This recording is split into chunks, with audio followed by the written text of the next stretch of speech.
ซูมยังไง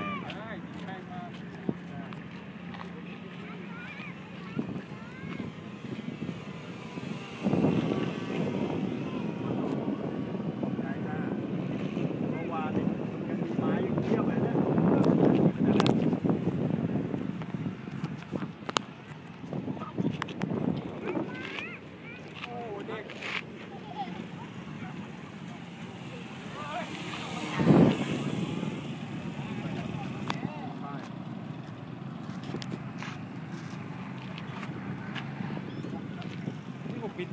ไม่ถึง 50% เลยเนี่ยแรงไหมเดี๋ยวรถเพื่อสบายเลยอ่ะบินง่ายไหม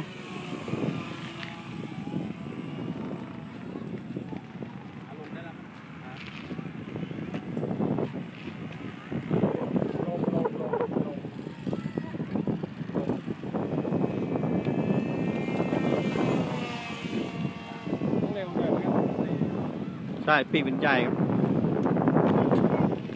ลมโอ้โหลมกดลมมาจากด้านนู้นเอี้ยวเบิร์ดไปเพาะเอี้ยวมีลมมาจากด้านนู้นโอ้เร็วนะพี่เต๋อเดี๋ยวลอง100อันนี้100นะเดี๋ยวจะลมพัด100นะ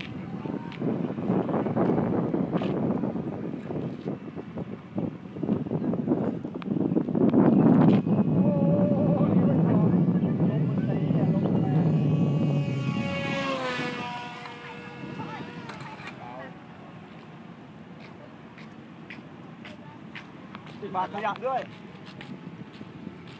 พอแล้วจะลงเหรอลงแล้ว